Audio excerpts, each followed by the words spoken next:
ఇంకా నేను I will go there and ask questions better no. Okay bye, చలో over to you guys. Siddharth garu, నేను Venkat NTV sir. మీకు ముందుగా ఆల్ ది బెస్ట్. 29th వస్తున్నారు, దాంతోపాటు కంగ్రాచులేషన్స్. ఇటీవల మ్యారేజ్ చేసుకున్నారు. Thank you sir.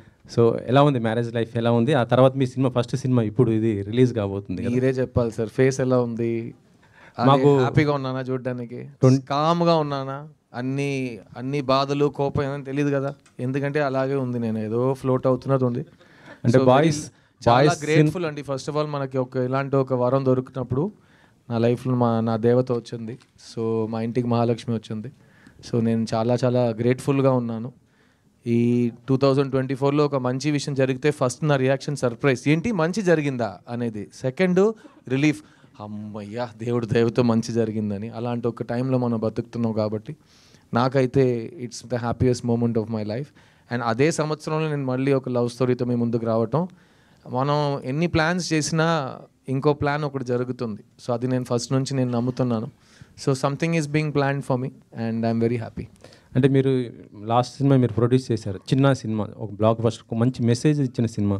ఆ తర్వాత మరొకటి భారతీ 2 కూడా, అది కూడా ఒక మెసేజ్ ఇచ్చిన సినిమానే. కానీ ఇప్పుడు మళ్ళీ మిస్ యూ అంటూ లవ్. అయితే యాక్చువల్లీ చెప్పాలంటే గతంలో మీరు లవ్ ఫెయిలియర్ అని ఒక సినిమా చేశారు. అదే నా లాస్ట్ లవ్ స్టోరీ, నా ఫస్ట్ సినిమా ప్రొడక్షన్ అదే. ఆ లవ్ ఫెయిలియర్కి ఈ మిస్ యూకి డిఫరెన్స్ ఏముంది? చాలా డిఫరెన్స్ ఉందండి. అప్పుడు ఉన్న సిద్ధార్థ్ వేరు, ఇప్పుడున్న సిద్ధార్థ్ వేరు. అప్పుడు ఉన్న ఆ కథలో ఉన్న నేను ఎందుకు ఆ సినిమా చేశాను అనేది ఒక కాలేజ్ రొమాన్స్, చాలా కొత్తగా అనిపించింది. అప్పుడు కూడా లవ్ స్టోరీస్ చేస్తున్నప్పుడు అలాంటి ఒక లవ్ స్టోరీ చేయట్లేదు, ఒక కొత్త లవ్ స్టోరీ ట్రై చేద్దామని ఆ టైము. తర్వాత లవ్ స్టోరీస్ అసలు చేయనని ఒక 10 సంవత్సరాలు వెయిట్ చేసి ఇప్పుడు ఆల్మోస్ట్ 12 years తర్వాత మేము ముందుకు ఒక లవ్ స్టోరీ, టైటిల్లోనే మీకు ఇందులో ఇది లవ్ స్టోరీ, ఇది ఎవరు ఏం చెప్పినా ఇది లవ్ స్టోరీ. మిస్ యూ అనే టైటిల్ పెట్టి మనం ఇంకేం జానర్ తీసుకోలేం. సో ఇది చాలా important love story. Love story, ఆ లవ్ ఫెయిలియర్ అనే సినిమా ఎందుకు ఇంపార్టెంట్ అంటే నేను ఫస్ట్ సినిమా ప్రొడ్యూసర్గా మారా. సో మంచి డబ్బులు వచ్చినాయి, తర్వాత ఇంకా 4 సినిమాలు తీసా, producer life is going well. కానీ ఇది నేను నెక్స్ట్ 5 filmsలో ఇంకొక లవ్ స్టోరీ సెలెక్ట్ చేస్తానా లేదా అనేది నేను 29th November కోసం వెయిట్ చేస్తున్నాను. ఎందుకంటే నాకు సినిమా నచ్చింది. కానీ లవ్ స్టోరీ ఆడియన్స్ అందరికీ ఒకేలా నచ్చితే మళ్ళీ అది ఒక ట్రెండ్గా వస్తుంది. అండ్ మీకే తెలుసు నేను ట్రెండ్ ఫాలో అయ్యే మనిషి కాదని. ఈ లాస్ట్ 5 yearsలో ఇలాంటి ఫిల్మ్ రాలేదు. సో అలాంటి ఫిల్మ్స్ వచ్చినాయి, అవి బాగా ఆడింది అని మీరు చెప్తే నేను దాని తర్వాత చేస్తే నేను ట్రెండ్ ఫాలో అయినట్టు ఉంటుంది.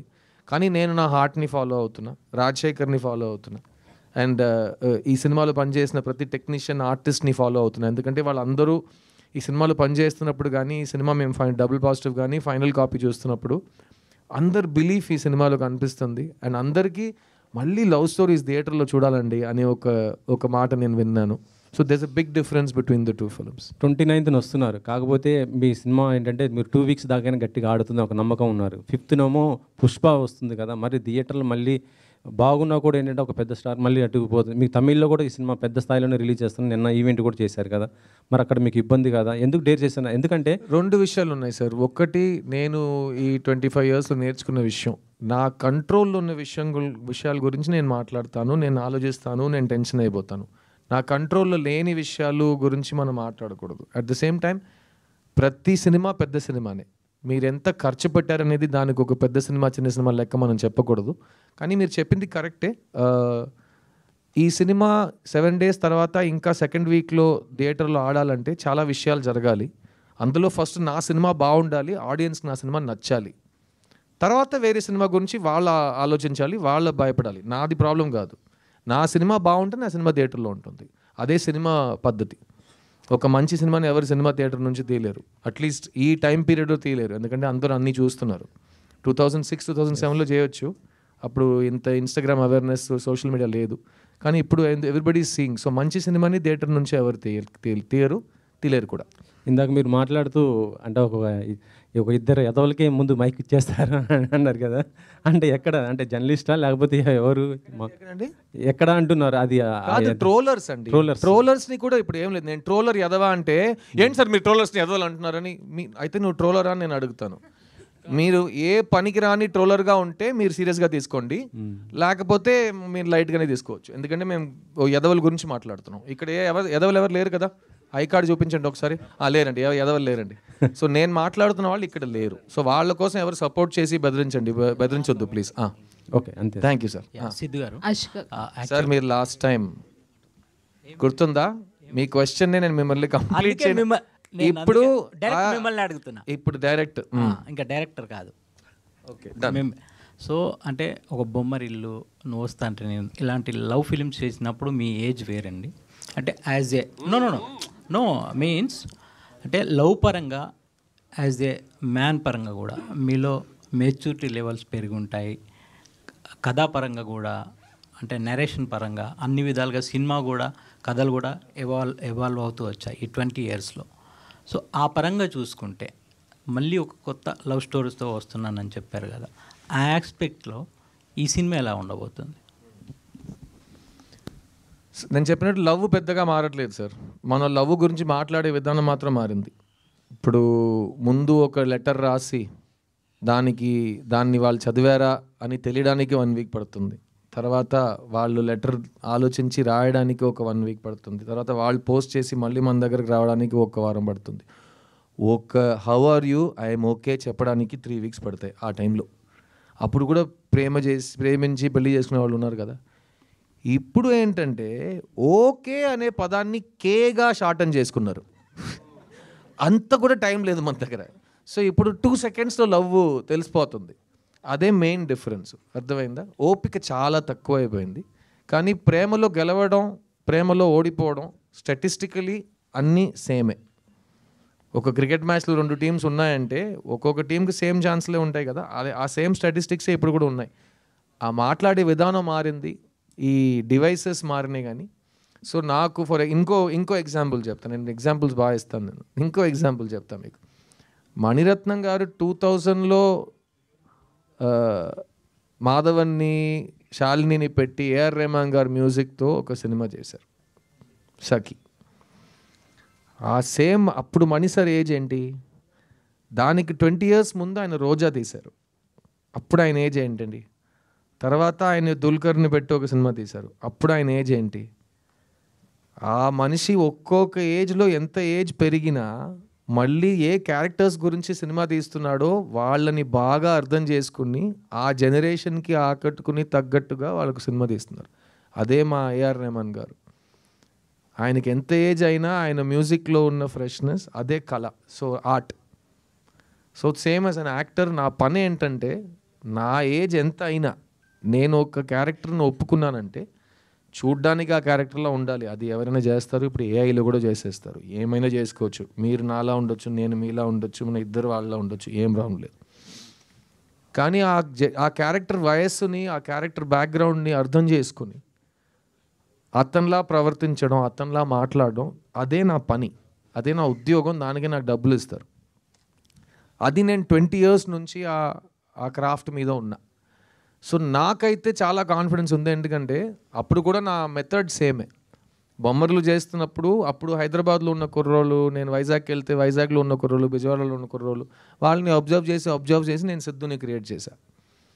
ఇప్పుడు ఈ సినిమా విషయానికి వస్తే ఈ కథ విన్నప్పుడు మళ్ళీ slice of life, middle class film, అందులో మనం స్టైల్ ఎక్కువ చూపించలేము, అందులో మనం వాల్యూమ్ పెంచలేము, అందులో మనం హీరోయిజం కానీ అదంతా మనం ఇంట్రడ్యూస్ చేయలేము. సో బిలీవబిలిటీ తీసుకురావాలి పర్ఫార్మెన్స్లో అని అనిపించింది. సో మీరు అడిగే ప్రశ్నకి ద డిఫరెన్స్ ఏం లేదండి. Love story is love story. కానీ హిట్ లవ్ స్టోరీకి అదే అందరికీ నచ్చాలి. అమ్మాయి నచ్చాలి, అబ్బాయి నచ్చాలి, జంట నచ్చాలి, వాళ్ళిద్దరు చేరాలని ఆడియన్స్కి అనిపించాలి. దాన్ని మైండ్లో పెట్టుకుని మీరు పక్క ఇంటి కుర్రోడు నన్ను అంటారు కదా, ఆ పక్క ఇంటి కుర్రోడుగా, పక్క ఇంటి అబ్బాయిగా మళ్ళీ మీ ముందుకు వస్తున్నాను. ఇతను బొమ్మర్లు సిద్ధువా, లేకపోతే నువ్వు వస్తానంటే సంతోష్నా, లేకపోతే ఓయిలో వచ్చి ఉదయ, అందరూ వెవ్వేరు కుర్రోళ్ళు. ఇతను ఇంకో అలాంటి ఒక వరుసలో ఒక కుర్రోడు. అండ్ మళ్ళీ చెప్తున్నా, 10 సంవత్సరాల తర్వాత నాకు బొమ్మరిల్లు ప్రీక్వెల్ తీయాలన్నా నేనే సిద్ధంగా ఉంటా. సిద్ధుని మళ్ళీ స్కూల్లో చూపించాలంటే నేనే సిద్ధంగా ఉంటా.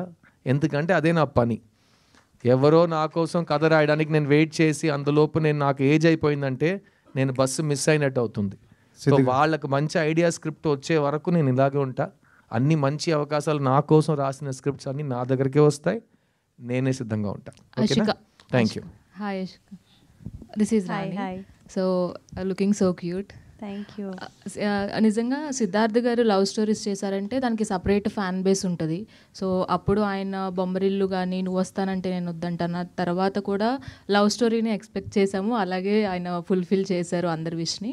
సో సిద్ధార్థ్తో వర్క్ చేయడం ఎలా అనిపించింది? నాగార్జున గారితో చేశారు నాసామిరంగా, సో కళ్యాణ్ రామ్ గారితో చేశారు, అండ్ విశ్వంబరాలో కూడా మిమ్మల్ని చూడబోతున్నాము. సో మెగాస్టార్ గారితో వర్కింగ్ ఎక్స్పీరియన్స్ ఎలా అనిపిస్తుంది? From where do I start? Okay. With Siddharth sir, I still can't believe. ఇప్పుడు కూడా నేను నమ్మలేకపోతున్నాను. నేను ఇక్కడ కూర్చున్నాను, మా ఫిలింని ప్రమోట్ చేస్తున్నామని. నేను ఎప్పుడు అనుకోలేదు నేను ఫిలిం చేస్తానని. It's been a great learning experience నాకు. లైక్ నేను ఎప్పుడూ చెప్తూనే ఉన్నాను, నాకు ఈ ఫిలిం సెట్లో 2 డైరెక్టర్స్ తోటి వర్క్ చేసిన ఎక్స్పీరియన్స్ ఉంది అని.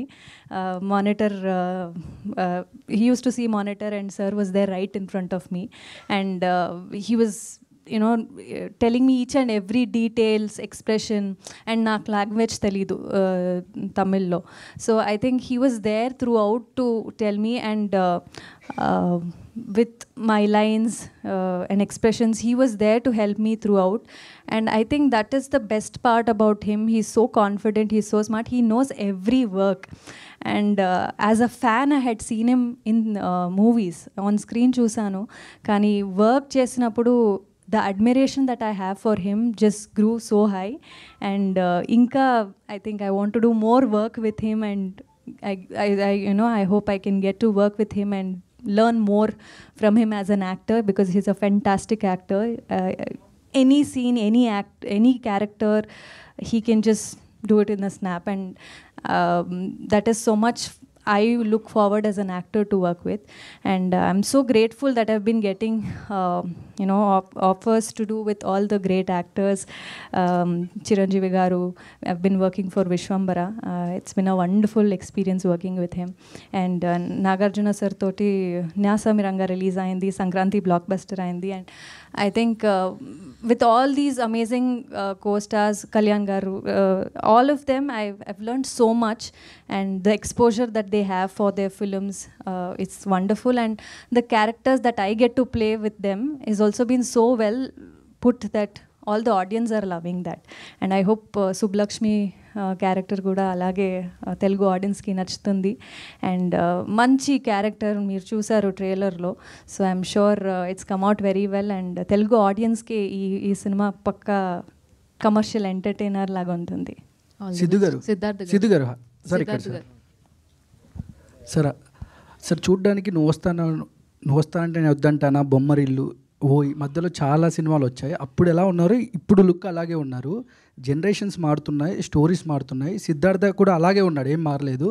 కానీ ఎంచుకుంటే స్టోరీస్లో అంటే అప్పుడు సిద్ధుని ఎందుకు కనపడలేదు అంటారు సార్? మీరు ఎంచుకుంటే స్టోరీస్ ఫెయిల్ అయ్యా అనుకోవచ్చా, లేకుంటే మీ క్వశ్చన్ అర్థం కాదు. బొమ్మరిల్లు, నువ్వు వస్తానంటే నేను వద్దంటానా, ఓ మై ఫ్రెండ్, ఒక ప్యాటర్న్ చూసాం సార్. ప్రజెంట్ ఈ జనరేషన్లో ఇప్పుడు జనరేషన్స్ మారుతూ ఉంటాయి, బట్ మీరైతే ఏం మారలేదు, అలాగే ఉన్నారు. కానీ సిద్ధు ఎంచుకుంటే స్టోరీస్ ఫెయిల్ అయ్యాయి కాబట్టి జనాలు కనెక్ట్ అవ్వలేదు. లాస్ట్ 5 years లో ఇంకో బొమ్మలు తీసేసారా నేను లేనప్పుడు? తీయలేదు, అప్పుడు తీసేసారా? ఇంకో వేరే ఎవరైనా వచ్చి నాకంటే ముందు వెళ్ళిపోయారా? లేదు కదా, అయితే సిద్ధు ఫెయిల్ అవ్వట్లేదు. ఉండండి. సిద్ధు గారు హాయ్. యా, అషికాన్ చూస్తుంటే హాసిని క్యారెక్టర్లో బబ్లీనెస్ ఉంటుంది కదా, సో అది కనిపించింది. సో బొమ్మరిల్లో హాసిని క్యారెక్టర్ లాగా సుబ్బలక్ష్మి క్యారెక్టర్ నచ్చి మీరు చేశారా? అంటే ఈ సినిమాలో నేను ఏ సినిమా అయినా అట్లీస్ట్ లవ్ స్టోరీ అయితే ఫస్ట్ నేను చెప్పినట్టు అమ్మాయి క్యారెక్టర్ పండాలి. అమ్మాయి క్యారెక్టర్ ఇప్పుడు మా ఊరు సైడ్ మీరు వెళ్తే, పల్లెటూరు మాత్రం కాకుండా ఏ ఊరు సైడ్ మీరు వెళ్ళి షూటింగ్ చేయండి, అక్కడ పని చేసిన వాళ్ళు ఫస్ట్ వస్తారు. ఇక్కడ ఉన్నట్టే అంటే షూటింగా అంటారు.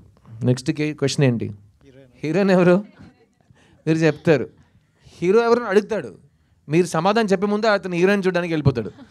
సో ప్రతివాడు హీరోయిన్ గురించే ఫస్ట్ అడుగుతాడు. నేను కూడా అంతే. క్యారెక్టర్ పరంగా చూస్తే ఈ సుబ్బలక్ష్మి నాకు చాలా నచ్చిన క్యారెక్టరు. నేను ఈ సినిమాలో వాసుదేవన్ అనే ఒక అస్పైరింగ్ డైరెక్టర్ రోల్ చేస్తున్నా.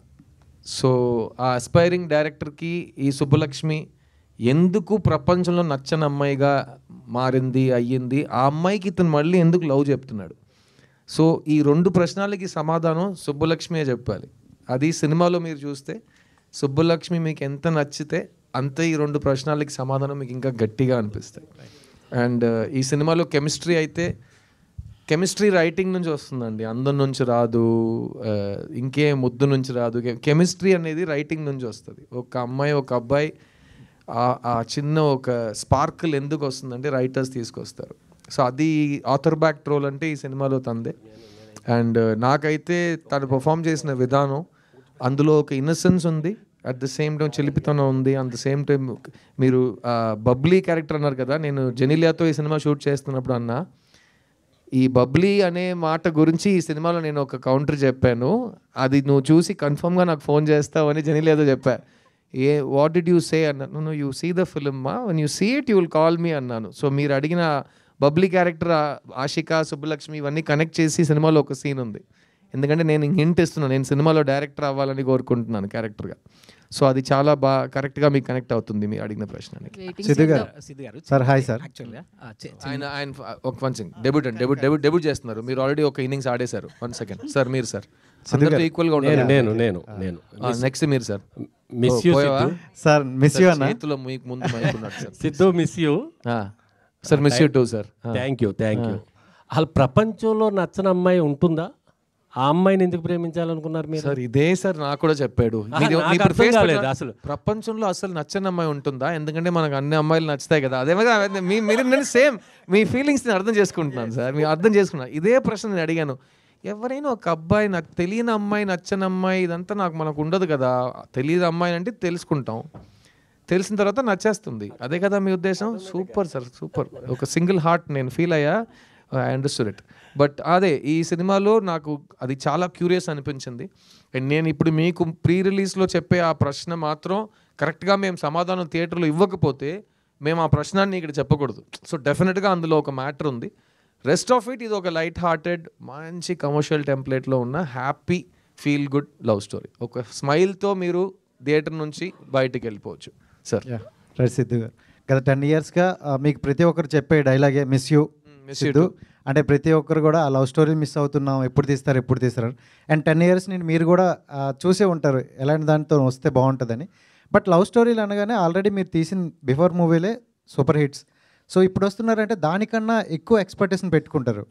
నేను అసలు ఎక్స్పెక్టేషన్ పెట్టుకోలేదు. మీరు పెట్టుకోరు, ఆడియన్స్ పెట్టుకోరు. ఎవరు కూడా కాదు. ఎందుకంటే ఆడియన్స్ ఎక్స్పెక్టేషన్ పెట్టుంటే ఈ మధ్యకాలంలో చాలా లవ్ స్టోరీస్ వచ్చుంటాయి. కానీ ట్రెండ్ మారి వేరే సినిమాలు చూస్తున్న ఒక కాలంలో ఉన్నాం కదా. సో ఆడియన్స్కే ఫుల్గా ఏం ఎక్స్పెక్ట్ చేయాలని నాకు తెలిసి వాళ్ళు టీవీలో చూస్తున్నారు, వాళ్ళకి తెలుసు లవ్ స్టోరీస్, పాత లవ్ స్టోరీస్. ఓ న్యూ జనరేషన్ లవ్ స్టోరీ చూస్తున్నప్పుడు ఫుల్ మీరే ఎక్స్పెక్టేషన్స్ వస్తారు. చెప్పండి, మీరు బొమ్మలను మైండ్లో పెట్టుకొస్తారా? సిద్ధు గారి నుండి ఒక లవ్ స్టోరీ వస్తున్నప్పుడు ఫుల్ ఫ్యామిలీ ఎంటర్టైన్మెంట్ అని ఫిక్స్ అవుతుంది. కన్ఫర్మ్. అండ్ లవ్ కూడా ప్యూర్ లవ్ చూపిస్తారు, ఎందుకంటే సెలెక్ట్ చేసుకునే విధానం కూడా అలా ఉంటుంది. సో అలాంటి ఎక్స్పెక్టేషన్ పెట్టుకొని వస్తారు కాబట్టి అలాంటి ఎక్స్పెక్ట్ పెట్టే వాళ్ళు ఆ ఎక్స్పెక్టేషన్ రీచ్ అవుతారా? సార్ నేను ఒకటి చెప్పనా ఫ్రాంక్గా, 2024లో ఈ ఇంటర్నెట్ వచ్చే కాలంలో అన్నీ చాలా ఫాస్ట్ అయిపోయినాయి కదా. ప్రపంచంలో ఏ మనిషికి ఎక్స్పెక్టేషన్ రియాలిటీ మ్యాచ్ అవ్వదు. అర్థమైందా? ఎందుకంటే మీరు ఎక్స్పెక్టేషన్కి ఒక కొత్త వర్డ్ ఉంది, హైప్. హైప్ ఇస్ ఆల్వేస్ ఎక్కువ. హైప్ని ఎవరు మ్యాచ్ చేయలేరు.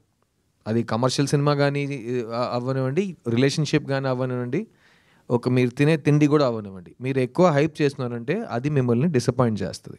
అందుకే నేను హైప్ పెంచలేదు. మీకు లవ్ స్టోరీ చూడటం ఇష్టం ఉంటే మిస్ యూ చూడండి. మీకు లవ్ స్టోరీసే నచ్చవు, చిరాకు వస్తుంది అంటే ఇంట్లో కూర్చోండి. నేను మిమ్మల్ని ఫోర్స్ చేసి హైప్ చేయట్లేదు, నా చూసేయండి, నా సినిమాని చూసేయండి, వద్దు. మీకు లవ్ స్టోరీస్ నచ్చితే కనుక, ప్లస్ మీకు దగ్గర పక్కన మీ చుట్టాల్లో కానీ మీ ఫ్రెండ్స్లో కానీ ఆడాళ్ళు ఉంటే వాళ్ళకి సినిమా నచ్చుతుంది. వాళ్ళని మీరు ఇంప్రెస్ చేద్దాం అనుకున్నారంటే ప్లీజ్ సిద్ధు సినిమాకి తీసుకురండి.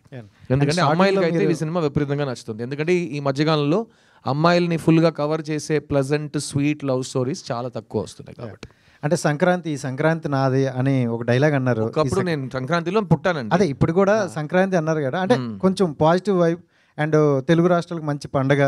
సో అదే సంక్రాంతిలో వస్తే బాగుండేమో అని అనుకుంటున్నా. బట్ మీకు ఎప్పుడైనా అనిపించలేదా ఆ టైంలో వస్తే బాగుండని? సార్ మళ్ళీ చెప్తున్నా, మన కంట్రోల్ ఉన్న విషయాల గురించి మనం చాలా ట్రై చేయాలి, ఎక్కువ కేర్ తీసుకోవాలి. మన చేతుల్లో లేని విషయాల గురించి మనం హైప్ ఎక్స్పెక్టేషన్ పెట్టుకున్నామంటే, నేను సంక్రాంతి అంట, మీరు థియేటర్ లేదంటారు, నేను డిసప్పాయింట్ అవుతా. ఎందుకు? అర్థమైందా? నాకు ప్లస్ ఇంకోటి చెప్తా, ఇప్పుడు కాలర్ ఇప్పేసి చెప్తా, నేను ఆల్రెడీ ఇంకా 3 సినిమాలు కంప్లీట్ చేశా. ఒకటి జనవరిలో రిలీజ్ అవుతుంది, ఒకటి మార్చ్లో వస్తుంది, ఒకటి జూన్లో వస్తుంది. నేను ఈ డేట్ ఇది మిస్ అయితే కనుక నీకు నెక్స్ట్ వీక్ పుష్ప కానీ వేరే సినిమా కానీ వస్తున్నా, నేను ఈ డేట్ మిస్ చేసినా ఈ డేట్ నా జనవరికి వెళ్ళిపోతుంది, నా జనవరి సినిమా నా మేకి వెళ్ళిపోతుంది. అదంతా నాకు వద్దు. అర్థమైందా? ప్లస్ చిత్తా అనే సినిమా తర్వాత ఒక యాక్టర్ ఎలాగో 20 years నుంచి అతని దగ్గర వచ్చే ప్రాజెక్ట్స్లో బెస్ట్ సెలెక్ట్ చేసుకుంటాడు. ఇప్పుడు చిత్తా తర్వాత నాకు చాలా బెస్ట్ స్క్రిప్ట్స్ వస్తున్నాయి. ఎందుకంటే సడన్గా ఇతను మంచి యాక్టర్ కదా అని చాలామంది వేకప్ అయ్యారు. సో చాలా మంచిది, అందుకే విజయం సాధించాలి, ఎలాగైనా విజయం సాధించాలి. సో ఆ చిత్తా విజయం ఇచ్చిన బాధ్యత ఒకవైపు ఉంటే చాలా మంచి స్క్రిప్ట్స్ వస్తున్నాయి. అందులో 3 ఫస్ట్ 3లో ఫస్ట్ ఇది, ఫస్ట్ మిస్ యూ, సెకండ్ జనవరిలో టెస్ట్ అనే సినిమా వస్తుంది, నేను మాధవన్ నయనతార కలిసి నటించాం. దాని తర్వాత ఒక చాలా పెద్ద డైరెక్టర్ సినిమా మేము కంప్లీట్ చేస్తున్నాం, ఏప్రిల్ రిలీజ్ ట్రై చేస్తున్నాం నా బర్త్డేకి. సో అన్ని చాలా టైట్. 24-25 రెండు కూడా సో మీకు good సంక్రాంతి అయితే. అనేది ఎప్పుడు వచ్చినా నాది సార్ మరి రావాలని కోరుకుంటాం. ఇండియన్ 3 మరి ఎప్పుడు సార్? ఇండియన్ 3 మీది నెక్స్ట్ అది అర్థమైంది? ఇండియన్ 3 ఎప్పుడు అనుకుంటున్నారు? తెలియదు సార్, నేను ప్రొడ్యూసర్ కాదు, డైరెక్టర్ కాదు, అంటే మీరు డిస్ట్రిబ్యూటర్ చేసే- కూడా కాదు, నాకు తెలియదు, నాకు అస్సలు తెలియదు. అంటే మీరు అస్సలు ఇప్పుడు తెలీదు. మీరే చెప్పాలి, మీరు చాలా అప్ టు డేట్ లో ఉంటారు. కాదు సార్, అంటే ఇండియన్ 2లో Plus ఈ మధ్యలో చెప్పాను కదా, మళ్ళీ ఆ డేట్ నేను చెప్పలేదు, అది కూడా ఈ 3 ఫిల్మ్స్ మధ్యలో వస్తే నా సినిమాని తొక్కేస్తుందా? నాకు అర్థం కాదు, చాలా డ్రామాటిక్ గా ఉంది, నాకు తెలియదు. షూటింగ్ మొత్తం కంప్లీట్ అయిపోయింది సార్. తెలియదు సార్, మీరు అడగండి సార్ వాళ్ళని, నాకు సంబంధం లేని విషయాల మీరు చేశారు కాబట్టి మిమ్మల్ని అడుగుతున్నాను అదే సార్. నేను ఆ నా పని అయిపోయింది సార్, నా పని అయిపోయింది సార్, కానీ ఆ సినిమా షూటింగ్ అయిపోయింది అంటే గుమ్మడికాయ కొట్టేశారంటే నాకు తెలియదు. మీ క్యారెక్టర్ నా క్యారెక్టర్ నేను సినిమా కంప్లీట్ చేసేసారు. ఓకే, అది సార్ ఆ క్లారిటీ సార్. సిద్ధార్థ్ గారు హాయ్ అండి. సార్ అమ్మాయి సార్, ఎప్పుడు మేము అక్కడే ఫస్ట్ చూస్తాం సార్, డోంట్ మైండ్. 25 years అలవాటు సార్, థ్యాంక్ యూ. సిద్ధార్థ్ గారు, ఎప్పుడు లవ్ స్టోరీస్ అంటే మీకంటూ ఒక మార్క్ ఉంటుంది. మేబీ అమ్మాయిల్ని మీరు ప్యాంపర్ చేసినట్టు ఎవరు చేయరు సినిమాల్లో. ఒక నైట్ టైం ఐస్ క్రీమ్స్ తినడం కానీ, ఒక 24 గిఫ్ట్స్ ఇవ్వడం కానీ, సో ఒక గుర్ర బొమ్మ ఇవ్వడం కానీ, ఇట్లాంటివన్నీ మీ సినిమా వస్తున్నాయి అంటే అవన్నీ మేము మర్చిపోలేము అనమాట. సో ఈ మూవీలో మీకు నచ్చిన అమ్మాయికి ప్రపోజ్ చేశారు అని చెప్పేసి అన్నారు. సో ఇలాంటి ప్యాంపరింగ్ కానీ ఇలాంటి సీన్స్ ఏమన్నా మిస్ అవుతామా? ఈ సినిమాలో మీరు ఒక జంటలో ఏది అనిపిస్తుందో మీకు, అది మీకు ఒక ఆడదానిగా మీరు ఆలోచిస్తే, ఒక మగాడుగా అతను ఆలోచిస్తే, ఇద్దరిని సాటిస్ఫై చేసే ఒక కాన్సెప్ట్ ఇది. ఇంకోటి చెప్తా, ఒకే ఫ్యామిలీలో 3 generations నుంచి మనుషులు వెళ్ళారంటే ఈ సినిమా 3 generations సాటిస్ఫై చేస్తుంది, ఇది నేను చెప్తా. ఓకేనా? Because love is timeless. మా అమ్మ నాన్న ఎలా ప్రేమించారో అలాగే నేను మా పిల్లం ప్రేమించుకున్నాం, అలాగే రేపు మా పిల్లలు ప్రేమించుకుంటారు. సో వాళ్ళందరినీ కవర్ చేసి ఎవరిని హర్ట్ చేయకుండా చాలా పాజిటివ్ వైబ్రేషన్స్తో ఒక సినిమా ఇద్దామనే ఉద్దేశంతో ఈ సినిమా తీసాం. Thank you sir.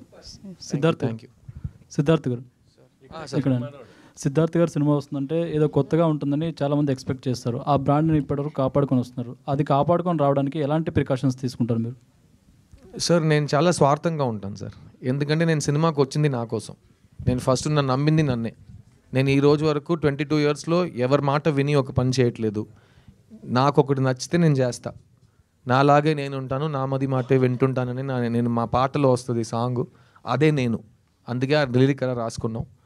ఈరోజు కూడా నేను సినిమాలో బతుకుతున్నానంటే అది నా వల్ల, నా కృషి, నా తపన, నా ఐడియాస్. ఒక విషయం గెలిచిందంటే అందరు కలిసి చేసాం. ఒక్క విషయం మీ దృష్టిలో ఓడిపోయిందని మీరు చెప్తే అది నా తప్పు, నా బాధ్యత, నేను చూసుకుంటా. I stand by my decisions. So నేను ఫస్ట్ సినిమాకి తీసుకున్న అదే కేర్ నా 40th సినిమా వరకు చేస్తున్నా. నా 40th సినిమా ఏప్రిల్లో రిలీజ్ అవుతుంది. ఈ అన్ని సినిమాలు సెలెక్ట్ చేయడానికి కారణం ఒక్కటే, నాకు యాక్టింగ్ అంటే ఇష్టం, నాకు యాక్టింగ్ బాగా వచ్చు, నాకు వస్తున్న సినిమాల్లో నేను బెస్ట్ సెలెక్ట్ చేసుకుంటా. ఈ 3 కారణాలే నాకు తెలుసు, కానీ ఇంకేది ఎవరి గురించో ఏ బాధ్యత నేను చూసుకోను. ఎందుకంటే నన్ను సాటిస్ఫై చేయటమే నా ఫస్ట్ రోల్. నేను హ్యాపీ అంటే నేను హ్యాపీ, ఆడియన్స్ హ్యాపీ అంటే వాళ్ళు హ్యాపీ. కానీ ఆడియన్స్ ఒక్క మనిషి కాదు, ఇంతమంది ఉన్నాం ఇక్కడ. మీ అందరికీ ఏం కావాలని నేను అడిగితే చెప్పగలరా? కానీ ఆడియన్స్ కావాల్సింది ఇవ్వండి సార్ అని చాలా క్యాజువల్గా చెప్పేస్తున్నారు. ఇక్కడ 200 మందికి ఏం కావాలో నాకు తెలియదు, అక్కడ 2000 మంది, 2 లక్షల మంది, 2 కోట్ల మందికి ఏం కావాలో నాకెలా తెలుసు? సో వాళ్ళని మైండ్లో పెట్టుకుని నేను పని చేస్తే నాకు పిచ్చెక్కేస్తుంది. సెకండ్, ఇప్పుడు ఉన్న టైంలో 99% పీపుల్కి వాళ్ళకేం కావాలో వాళ్ళకి తెలియదు. సో వాళ్ళని నమ్మి నేను ఎలా సినిమా తీస్తాను? సో నన్ను నమ్మి నేను తీస్తా. నాకు నేనంటే చాలా ఇష్టం. ఎలా ఉన్నారు సార్ అని అడిగితే నాలాగే ఉన్నాను, నాలాగే ఉంటా, అంతే. ఈ స్టోరీ తీసుకుని రాజశేఖర్ గారు మీ దగ్గరికి వచ్చినప్పుడు ఇందులో నచ్చని అమ్మాయికి ఐ లవ్ చెప్పాలి, అదొక కొత్త పాయింట్ నాకు నచ్చింది. అదొక పాయింట్ అయి ఉంటుందా, ఇంకా డిఫరెంట్ పాయింట్స్ ఏమైనా ఉన్నాయి ఇందులో కొత్త? సార్ మీరు చెప్పిందంటే 2 minutesలో సినిమా అయిపోతుంది. ఇది షార్ట్ ఫిల్మ్ కాదు. సో 2 hours 20 minutes సినిమా వెళ్తుంది కాబట్టి ఆ ఒక్క పాయింట్ తప్ప చాలా ఉన్నాయి సినిమాలు. కానీ మిమ్మల్ని హుక్ చేయడానికి ఇప్పుడు మీరు తమ్నేల్ వేస్తారు కదా, నా తమ్నేల్ ఇది, నచ్చని అమ్మాయికి ఐ లవ్ చెప్తున్నా తమ్నేల్ ఇప్పుడు కొట్టండి, సినిమా థియేటర్లో ఉంటుంది. అంతే కదా, మీ దగ్గర నేర్చుకున్నా. నెక్స్ట్ ఇంకోటి, ఇంకా లాస్ట్ క్వశ్చన్.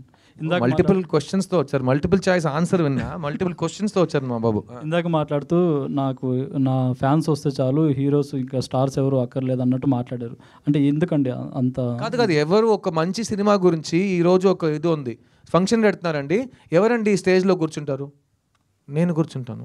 ఇంకెవరు కూర్చుంటారు? నాతో పనిచేస్తున్న వాళ్ళు కూర్చుంటారు. లేదు సార్, ఫంక్షన్ అంటే ఎవరైనా రావాలి కదా. అయితే థియేటర్లో వస్తుందండి సినిమా హిట్, ఫంక్షన్కి రావటం ఏంటి సార్ అని అర్థమైందా? నేను ఇంకేం అనలేదు. ఇప్పుడు మార్కెటింగ్ అంటే ఇలా చేస్తేనే జనాలకి సినిమా వెళ్తుందని ఒక లాజిక్ ఉంది. నాకు ఫస్ట్ నేను ఎవడో ఏంటో ఎవరికి తెలియని టైం నుంచి మీరు ఈ కెమెరాస్, ఈ స్టిల్స్, ఈ వీడియో కెమెరాస్, ఇదే నన్ను ఒక్కొక్క ఫ్యాన్ దగ్గర తీసుకెళ్ళింది. నన్ను ఇంట్రడ్యూస్ చేసిన వాళ్ళు కాదు, నా ఫంక్షన్కి వచ్చిన వాళ్ళు కాదు, పక్క థియేటర్లో ఆడుతున్న సినిమా హీరోలు కాదు. మన సినిమా గురించి మనం మాట్లాడాలి, మన సినిమాని మీరు వెళ్ళి తీసుకురావాలి ఆడియన్స్ని. ఆడియన్స్ వచ్చి సినిమా బాగుందంటే బాగుందంటారు, బాగాలేదంటే బాగాలేదంటారు. మధ్యలో ఎవరు వద్దు. నేను మిడిల్ మ్యాన్ని నమ్మే పరిస్థితిని దాటేశా. మమ్మల్ని wheel only depend on hour cells. అందుకే కదా నేను ముందు కూర్చుని I love talking to you, మీరు అడగండి నేను సమాధానం చెప్తూ వెళ్ళిపోతుంటా. అంతే కదా, ఏ కాంట్రవర్సీ వద్దు, ఏ నెగిటివిటీ వద్దు. మంచి పాజిటివ్ మెసేజ్తో ఒక సూపర్ హిట్ కొడతాను. వద్దు, సినిమా బాగుంటే. నేను సూపర్ హిట్ అని అది సూపర్ హిట్ కొట్టాడు, సినిమా బాగుంటే ఆడుతుంది. నా నమ్మకం ఉంది, ఎందుకంటే మేము అలాగే థియేటర్కి వెళ్ళాం, పోస్టర్ చూసి ట్రైలర్ చూసి థియేటర్కి వెళ్ళాం. ఎవరి మాట విని ఎవరి రివ్యూ చూసి నేను వెళ్ళిన కాలమే లేదు. సో అందరూ just listen to your heart. Siddhu cinema మీకు ఇష్టం, లవ్ స్టోరీ మీకు ఇష్టం అంటే మీరు వస్తారు థియేటర్కి, నచ్చితే మీరు 10 మందికి చెప్తారు, అదే చాలు. Sir Siddharth S sir. Sir assistant డైరెక్టర్గా కెరీర్ స్టార్ట్ చేశారు, తర్వాత హీరోగా మారారు. మళ్ళీ అసిస్టెంట్ డైరెక్టర్ అయిపోయినా? లేదు, నా క్వశ్చన్ కంప్లీట్ అవ్వలేదు సార్. సార్ హీరోగా మారారు, తర్వాత స్టోరీలు రాస్తున్నారు, పాటలు పాడుతున్నారు, నిర్మాతగా మారారు. ఏదైతే కెరీర్ స్టార్ట్ చేస్తారో డైరెక్షన్ అయితే చేయలేదు. ఫ్యూచర్లో అయినా మిమ్మల్ని డైరెక్టర్గా చూడొచ్చా? సార్ నేను 28 years నుంచి డైరెక్టర్ అవుతానని చెప్తున్నా. అదొక్కటే నేను నా వల్ల కావట్లేదు. సో అది మీరు ఇప్పుడు డైరెక్షన్ చేస్తారని మీరు అడిగినా నేను ఏ సమాధానం చెప్పినా దానికి ఏదైనా వాల్యూ ఉందా? 25 years నుంచి నేను చెప్పిన దానికి వాల్యూ లేదు, నేను ఇంకా డైరెక్షన్ చేయలేదు. సో ఈ సినిమాలో అటుగా ఒక డైరెక్టర్గా నేను యాక్ట్ చేస్తున్నా, అలాంటి అవకాశాలు వదలకుండా. బట్ డైరెక్షన్ అనేది నా దృష్టిలో సేమ్ ఇవాళ ఈ సంవత్సరం నాకు పెళ్లి జరిగింది కదా, అది కూడా నేను ఈ సంవత్సరం నాకు పెళ్ళి అవుతుంది, ఈ సంవత్సరం నాకు పెళ్ళి అవుతుంది ఎప్పుడు చెప్పలేదు. ఇప్పుడు అయ్యింది కదా దేవుడితో, మా అమ్మ నాన్న ఆశీర్వాదంతో. అలాగే ఏదో ఒక రోజు నేను డైరెక్టర్ అవుతా. దాని గురించి నేను ఆలోచిస్తే అది జరగదు సార్. అదే సార్, ఫస్ట్ నుంచి అదే సార్. ఎలా నాకు పెళ్ళి అవ్వాలని నా ఫ్యామిలీ వాళ్ళకి ఉందో అలాగే నేను డైరెక్టర్ అవ్వాలని నాకు ఉంది సార్. వాళ్ళ కళకు పూర్తయింది సార్, నాది ఇంకా బ్యాలెన్స్ ఉంది సార్. సో మీరు కూడా నా కోసం కొంచెం ప్రే చేసుకోండి. ఏదో ఒక రోజు నేను డైరెక్ట్ చేస్తాను. కానీ ఆ డైరెక్ట్ చేస్తున్నప్పుడు నేను ఒక 1.5 years ఇంకే పని చేయకుండా డైరెక్షన్ మాత్రం చేస్తాను. ఎందుకంటే 30 years నుంచి వెయిట్ చేస్తున్న కళ కోసం మల్టీ టాస్కింగ్ నేను చేయలేను. అది చేస్తున్నప్పుడు అది ఒక్కడే చేస్తా. సో ఖచ్చితంగా మీ ముందే వచ్చి అనౌన్స్ చేస్తా, ఆ సినిమాని కూడా ఇలాగే ప్రెస్ మీట్ పెట్టి థియేటర్లో కలుద్దాం అంట. అదే రిజల్ట్ మీరు ఏ ఇస్తారో అది నేను ఒప్పుకుంటా. That's my belief. డైరెక్టర్ గారు సార్ హీరో గురించి నేను సినిమా నేనే హీరో లేనని చెప్తున్నా. నేను హీరో గురించి నేను సినిమా రాస్తాను కాదు, నా సినిమాలో హీరో ఉంటాడా లేదా నాకు తెలియదు కదా సార్, తెలియదు కదా, కథే తెలియదు నాకు. హీరో ఉంటాడా లేదా నాకు ఎలా తెలుసు? ఏ హీరో అంటే నేను ఎలా ఆలోచిస్తాను? మ్యామ్ డైరెక్టర్ గారు, సో సిద్ధు గారు 10 yearsగా లవ్ స్టోరీస్ తీయట్లేదు. సో మీరు ఒక లవ్ స్టోరీ రాసుకున్నారు. సో ఈ లవ్ స్టోరీ సిద్ధు గారి దగ్గర తీసుకుని వెళ్తే ఖచ్చితంగా యాక్సెప్ట్ చేస్తారు అన్న ఒక కాన్ఫిడెన్స్ ఎలా అనుకున్నారు ఖచ్చితంగా యాక్సెప్ట్ చేస్తారని?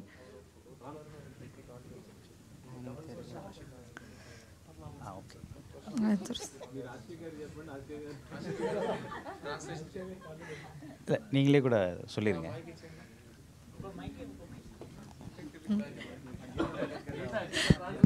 గీత బెస్ట్. గీత తమిళ్ ఎక్స్పర్ట్ కదా, అన్ని లాంగ్వేజ్ తెలుసు అన్నావు. బయోడేటాలు చెప్పావు. Sir how did you get the confidence? నా కంపెనీ సీఈఓగా వస్తానంటే అన్ని లాంగ్వేజ్ వచ్చాను నాతో. Siddhu will accept this script. Sir మీరు తమిళ్లో చెప్పండి సార్, ఇన్ కేస్ ఎవరికైనా ట్రాన్స్లేట్ కావాలని చెప్పారు సార్. ஆக்சுவலாக உங்கள் கேள்வி எனக்கு புரிஞ்சிச்சு. యాక్చువల్గా మీ క్వశ్చన్ నాకు అర్థమైంది. நீங்கள் ரைட், நீங்கள் உங்களோட కంఫర్టబుల్ లాంగ్వేజ్లో పేసినీங்க, నాனும் మీరు మీ కంఫర్టబుల్ లాంగ్వేజ్లో మాట్లాడుతున్నారు, నేను నా కంఫర్టబుల్ లాంగ్వేజ్లో మాట్లాడతాను. ఓకే, புரியலன்னா அவர் இருக்காரு. అర్థం కాకపోతే ఆయన అడగండి. அவர் எப்போயுமே அவர் ஃபர்ஸ்ட் படத்தில் கூட அவர் ஹீரோயினுக்கு தான் அந்த மாதிரிலாம் ஹெல்ப் பண்ணியிருக்கிறாரு. இந்த படத்தில் డైరెక్టర్కి பண்ணிட்டு இருக்கிறாరు. ఆయన ఫస్ట్ సినిమా నుంచి హీరోయిన్కి ప్రతి మనిషికి హెల్ప్ చేస్తూ వస్తున్నారు. ఈ సినిమాకి డైరెక్టర్ కూడా హెల్ప్ చేశారు. యాక్చువலாக அவர் ஒத்துக்கிட்டதுக்கப்புறம் தான் எனக்கு இந்த கதையில் கான்ஃபிடென்ட்டே வந்துச்சு. ఆయన ఒప్పుకున్న తర్వాతే ఈ కథ మీద నాకే కాన్ఫిడెన్స్ వచ్చింది. அதோட ரிசல்ட்டை நீங்கள் படம் பார்த்துட்டு சொல்லுவீங்க. ఆ రిజల్ట్ మీరు సినిమా చూసి చెప్పండి. இப்போ கதை சூப்பர் கதை, வித்தியாசமான கதை, இதெல்லாம் நாங்கள் சொல்கிறத விட படம் సూపర్ సినిమా, విచిత్రమైన సినిమా ఇదంతా మేము చెప్పడం కంటే படம் பார்த்துட்டு நீங்கள் சொன்னீங்கன்னா, இப்போது சித்து சார் மேலே உங்கள் எல்லாருக்கும் ஒரு கான்ஃபிடென்ட் இருக்குல்ல, అది తిరుమவும் నిరూపించబడుతుంది. అదే సినిమా చూసి మీరు చెప్తే ఇప్పుడు సిద్ధు సార్ మీద ఒక కాన్ఫిడెన్స్ పెట్టుకున్నారు కదా, ఆ కాన్ఫిడెన్స్ మీకు సినిమాలో కనిపిస్తుంది. మీరు తర్వాత చెప్పండి. அண்ணா சிததன் why took Siddhu in this movie you? అதைத்தான் நான் சொல்கிறேன். அது படத்தில் தான் இருக்குது, நான் இப்போ ఇங்கே சொல்ல విரும்பல. ఆ సమాధానం నేను ఇక్కడ చెప్పినా అర్థం కాదు, మీ సినిమాలు చూస్తే మీకే అర్థమైపోతుంది. சார் சித்து ஹூக் லைன் மட்டும் வச்சு சித்து சாரை வந்து ஓகே பண்ண முடியாது. அந்த ఫస్ట్ பிடிக்காத பொண்ணு ఒక హుక్తో మాత్రం ఇతన్ని ఒప్పుకో చేయలేము, ఎందుకంటే ఎదవాయుడు చాలా ప్రశ్నలు అడుగుతాడు. இல்லை, அது அவர் கூட கேட்டிருந்தாரு, அவர் எக்ஸ்பிளைன் பண்ணார். அதை தாண்டி இந்த படத்தில் அதோட ஸ்க்ரீன் பிளே, இதோட நரேஷன், இது எல்லாமே அவருக்கு ఇంప్రెస్ பண்ணதுனால సో డీటెయిల్ స్క్రీన్ ప్లే, ఆయన ప్రతి ప్రశ్నకి నేను సమాధానం ఇచ్చాను కాబట్టి షూటింగ్కి వచ్చాడు. సో సినిమా చూసి ఎంజాయ్ చేయండి. ఇంకేదైనా all Indians my brothers and sisters, జై హింద్. ఓకేనా సార్? సిద్ధార్థ్ గారు సార్ ఇక్కడ మొత్తం యంగ్స్టర్స్ చేతిలో మైక్, ఇక్కడ నానా బస్సే, ఏదో ఒకటి చేయండి రా సార్. అదే సార్, ఇప్పుడు ఇందాక సాంగ్లో చూసుకుంటే మగవాడిగా పుట్టడమే ఒక శాపం అనేసి ఒక సాంగ్ వచ్చింది సార్. అంటే మీ రియల్ లైఫ్లో ఎప్పుడుగా మగవాడిగా పుట్టినందుకు శాపం అని ఎప్పుడైనా? కాదండి, ప్రపంచంలో మగవాళ్ళు చేసిన పనులు మనం లాస్ట్ 1000 years నుంచి చూస్తూనే వస్తాం కదా. కొన్ని విషయాలు నాకే చూసి అది ఆ కారణం గురించి, ఎందుకురా మనం కూడా మగాడుగా పుట్టినాం, ఇది ఇంత దరిద్రంగా పుట్టినాం, మనం ఎందుకు ఇలాంటి విషయాలు జరుగుతున్నాయి సమాజంలో అని చాలా ఆలోచించా. కానీ ఈ సాంగ్ మీరు చూశారు కదా, ఆ సాంగ్కి ఇంకో మీనింగ్ ఉంది ఈ సినిమాలో. ఇది రెగ్యులర్గా తాగేసి అమ్మాయిల్ని తిట్టే సాంగ్ అయితే సిద్ధు చేయడు. అలా మీకు అనిపిస్తే అతను చేశాడంటే సినిమా చూడండి, దానికి ఒక కారణం ఉంది. ఎండ్లో అతను నొప్పేస్తుందని చెప్పడానికి కూడా కారణం ఉంది. అది మనం జోక్గా చెప్పినాం కానీ. సో జనరల్గా నేను ఈ తాగి డాన్స్ చేయడం కానీ ఐటమ్ సాంగ్లు కానీ ఎప్పుడు చేయట్లేదు. సో ఇది ఒక కారణంతో పెట్టినాం, అది ఒక ఫ్యామిలీ సినిమాలో, యూ సర్టిఫికేట్ సినిమాలో. Okay, thank you. సిద్ధార్థ్ బాబు, అది మీది బొమ్మరిల్లు చూసుకుంటే అది ఎప్పుడో 90th జనరేషన్. నువ్వే ఇప్పుడే పుట్టినావు. నేను ఇప్పుడు దాని గురించి అంటున్నా, దాని గురించి అదే సార్. కాదు, జనరేషన్ కుర్రోల్ని పెట్టి నేను చేస్తాను శివ గారు. నేను కాదు సార్, అప్పుడు చూసుకుంటే చాలా పద్ధతిగా ఉండేవారని మీరే చెప్పారు. అంటే ఇప్పుడు జనరేషన్ చాలా మీరే చెప్పారని వచ్చేసావు. కాదు, సొంతంగా చూసినట్టు. ఇప్పుడు చూసుకుంటే జనరేషన్ చాలా స్పీడ్ అన్నారు. అంటే ఇప్పుడు లవ్ స్టోరీస్ చూసుకుంటే ఒక రొమాన్స్ చాలా మంది చూస్తున్నారు, మూవీలో ఉన్నదా లేదని. నిజంగా ఈ మూవీలో అలా ఉన్నదా? నువ్వు లాస్ట్గా లవ్ స్టోరీ ఏది చూసావురా థియేటర్లో? బేబీ. ఓకే, నీ లైఫ్లో అలా జరిగిందా? ఓకేనా, ఇది నీ లైఫ్లో జరిగే విషయాలు ఇందులో ఉంటుంది. ఇది రియలిస్టిక్ బేబీ, ఇది కమర్షియల్ రియలిస్టిక్ బేబీ. వచ్చి చూడు. ప్లస్ ఇందులో అమ్మాయిల్ని తిట్టము, అమ్మాయిల్ని చాలా పాజిటివ్గా చూపిస్తాం. అబ్బాయి అమ్మాయి ఈక్వలే. ఒక రిలేషన్షిప్ పాడైపోయిందంటే 50-50 బాధ్యత తీసుకోవాలి. మొత్తం తాగేసి అమ్మాయిని తిట్టకూడదు. అవన్నీ సినిమాలో ఉన్నాయి, వచ్చి చూడు. డైరెక్టర్ గారు ఇచ్చాడు అప్పట్లో బొమ్మరులు అంట, నువ్వు బయట వచ్చి కలనను. డైరెక్టర్ గారు sorry sir, I'm ready. Rajasekhar గారు, యాక్చువల్గా మీరు ఈ స్టోరీ హీరో క్యారెక్టర్ వచ్చి డైరెక్టర్ అని చెప్పారు కదా, అసిస్టెంట్ డైరెక్టర్, పేరు కూడా వాసుదేవ్ అని పెట్టారు. యాక్చువల్గా గౌతమ్ వాసుదేవ్ గారు నేను ఏమాయ చేసేవని ఒక సినిమా చేశారు. దాంట్లో కూడా చిన్న ట్యాగ్ లైన్ ఉంటుంది, అంటే ప్రపంచంలో ఎవరికి నచ్చని అమ్మాయి జెస్సీ నాకే నచ్చాలా, నేను అమ్మాయిని ప్రేమి. సార్, ప్రపంచంలో ఎవరికి నచ్చని అమ్మాయి కాదు, ప్రపంచంలో ఎంతో మంది అమ్మాయిలు, ఈ అమ్మాయి మాత్రం నాకు ఎందుకు నచ్చింది అనేది ప్రశ్న. Thank you. అమ్మాయి నచ్చింది అనేది ప్రశ్న కదా. సో దానికి ఇది రివర్స్లా ఉంది. సో అంటే ఏమన్నా రిఫరెన్స్ అలా ఉందా ఆ కథకి దీనికి? సో అదొక క్లాసిక్ లాగా నిలిచిపోయింది యాక్చువల్గా. అది రిలీజ్ తర్వాత క్లాసిక్ అయింది సార్. మాది ఇంకా రిలీజ్ అవ్వలేదు, కానీ క్లాసిక్ అవడానికి ఛాన్సెస్ ఉన్నాయి. అది ఆడియన్స్ చేతిలో ఉంది. Answer sir. டேரக்டர் இந்த கதையை எழுதுனதுக்காக அவரை டேரக்டராக வைக்கல, டேரக்டர் மாதிரி. ఏంటి మీరు ప్రతి లాంగ్వేజ్లో కన్ఫ్యూజ్ అవుతున్నారు? 1 సెకండ్ మళ్ళీ చెప్పండి. இல்லை, டேரக்டர் இந்த கதையை எழுதுனதுக்காக அவர் அசிஸ்டன்ட் டேரக்டராக வைக்கல. இந்த கதைக்கு அது அவர் அவ்வளோ தேவைப்பட்டுச்சு. இது உங்களுக்கு పడం பார்க்கும்போது புரியும். నాకు ఇప్పుడే అర్థం అవ్వలేదు, ఆయనకి సినిమా చూసి ఎలా అర్థం అవుతుంది మీరు చెప్పింది. 1 సెకండ్. డైరెక్టర్ కథ రాశాడు కాబట్టి అతను డైరెక్టర్ క్యారెక్టర్గా ఇందులో లేడు. అసిస్టెంట్ డైరెక్టర్ కథ రాస్తాడు, అందుకే అతన్ని అసిస్టెంట్ డైరెక్టర్గా పెట్టలేదు. అతన్ని అసిస్టెంట్ డైరెక్టర్గా నేను ఎందుకు పెట్టానని సినిమా చూసి మీకు అర్థం అవుతుంది. కరెక్టా సార్? మీరేంటి కరెక్ట్?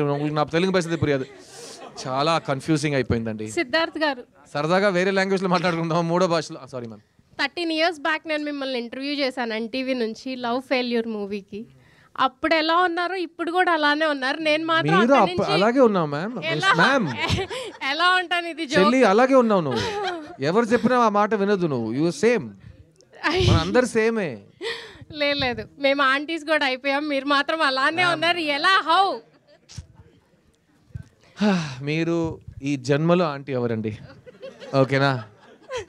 ఇంకో విషయం ఏంటంటే, నేను ఇప్పుడు మీరు నన్ను నా ఫేస్ చూసి మాట్లాడుతున్నారు కదా, నేను జనరల్గా అద్దం చూడను.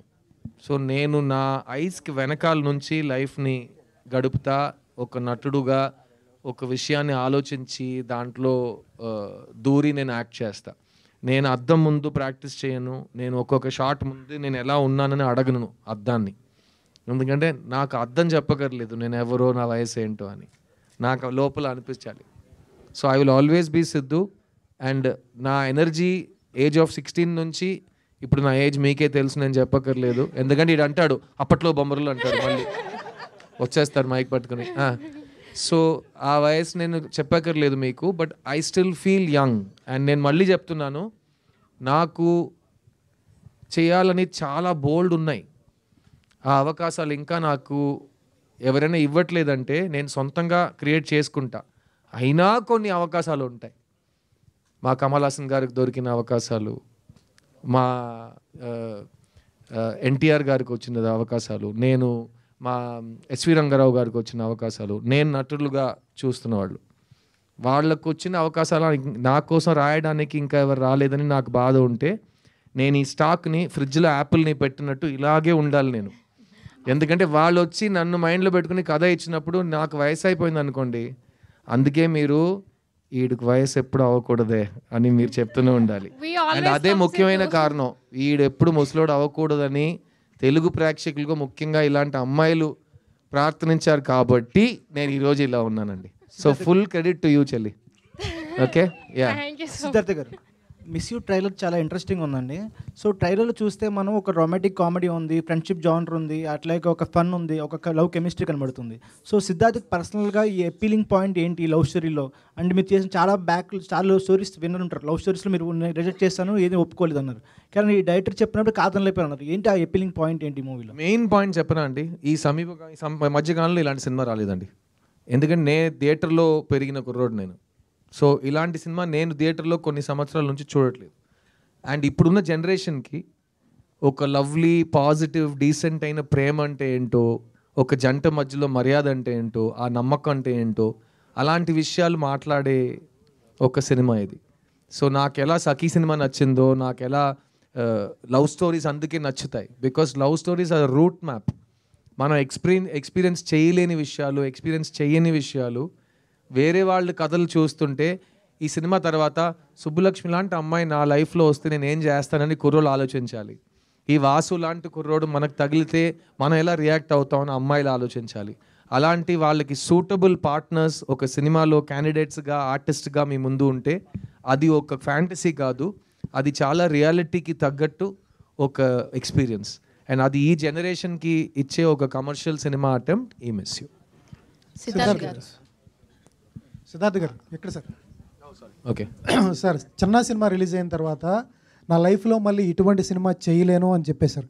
ఎలా డిసైడ్ అవుతారు సార్? తర్వాత మంచి స్క్రిప్ట్లు రాకపోవచ్చు. సార్ నేను నెక్స్ట్ ఇయర్ నా 40th ఫిల్మ్ వస్తుంది సార్. నేను ఆ మాట ఇక్క వరకు ఏ సినిమా గురించి అనలేదు, ఆ ఒక్క సినిమా గురించి అన్నా.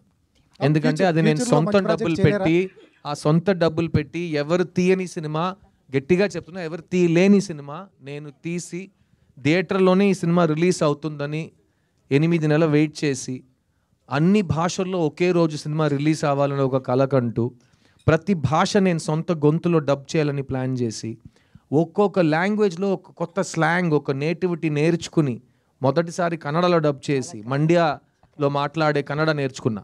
నా కన్నడ తెలీదు కానీ మండ్యాలో మాట్లాడే కన్నడ ప్రత్యేకంగా నేర్చుకుని ఆ క్యారెక్టర్ కోసం వెతికి చేసి, అది నా కృషి, నా ప్యాషన్ అది. అలా నేను ఏ సినిమాకి చేయలేదు. At the same time boys cinema తర్వాత ఆ సినిమా నాకు రీలాంచ్ అనిపించింది. ఎందుకంటే బాయ్స్ వచ్చింది కాబట్టి నేను 20 సంవత్సరాలు నేను వచ్చా. ఈ చిన్న సినిమా వచ్చింది కాబట్టి నా నెక్స్ట్ 10 years 20 years స్క్రిప్ట్స్ వస్తాయి నాకు. సో అది రాకపోతే అదే సేమ్ మీటర్లో వెళ్ళేవాడిని నేను. కానీ the quality and choice of films I'm getting, నాకు వచ్చే అవకాశాలు చాలా ఇంప్రూవ్ అయిపోయినాయి చిన్న సినిమా తర్వాత. అందుకే అంటున్నా, ఎలా బాయ్స్ లాంటి సినిమా నేను మళ్ళీ ప్లాన్ చేయలేను, ఎందుకంటే అది నాకు వచ్చిన వరం. ఎవరో ఎక్కడో పిలిచి ఇండియాలో బిగ్గెస్ట్ ఫిల్మ్లో నాకు డెబ్యూ ఇచ్చారు. అలాగే ఎవరు పిలవకుండా, ఎవరు చెప్పకుండా, ఎవరు హెల్ప్ తీసుకోకుండా నేనే నాకు సెకండ్ లాంచ్ ఇచ్చుకున్నా. అందుకే చెప్పా అలాంటి సినిమా నేను మళ్ళీ తీయలేను. Correct? Thank you. Next. One second sir. Counter question ఏంటి సార్? మీరు ఇంటర్వ్యూ చేస్తున్నారు. ఇంటర్వ్యూ కాదు సార్, మ్యామ్ వెయిట్ చేస్తున్నారు. కమాన్. సిద్ధార్థ్ గారు, ముందుగా hearty congratulation. Thank you. Wish you happy married thank life. You ma'am. So ఈ సినిమాని చూసినప్పుడు ట్రైలర్ అయితే చాలా బాగుంది. మీరు మిస్ యూ అనేది మరి అదితి రావు గారితో, అంటే ఈ అమ్మాయి నాకే ఎందుకు నచ్చింది అని మీరు అనుకున్నారా? అండ్ ఈ మూవీని అదితి రావు గారు చూసారా?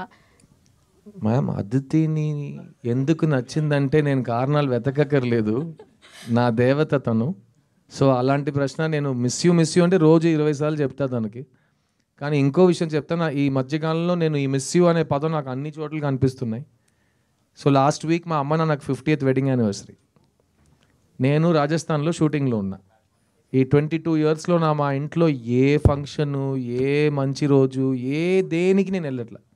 ఎందుకంటే ఒక ఆర్టిస్ట్ లైఫ్ అతని టైం అతనిది కాదు, ఇంకెవరి చేతిలోనో, ఇంకా నా చేయి మీ చేతిలోనే ఉందన్నట్టు ప్రొడ్యూసర్కి ఇచ్చేస్తాం. సో అలాంటప్పుడు నేను వెళ్ళలేను. కానీ ఆ రోజు రాజస్థాన్లో ఎంత లోతు అంటే నాకు అర్థం కావట్లేదు, ఏదో మిస్సింగ్ అంట. కానీ మా పెళ్ళాం వెళ్ళింది వాళ్ళతో ఉండడానికి. అది ఈ ఆర్టిస్ట్కి అయితే ఆ మిస్ యూకి ఒక మీనింగ్ వచ్చింది. సో నన్ను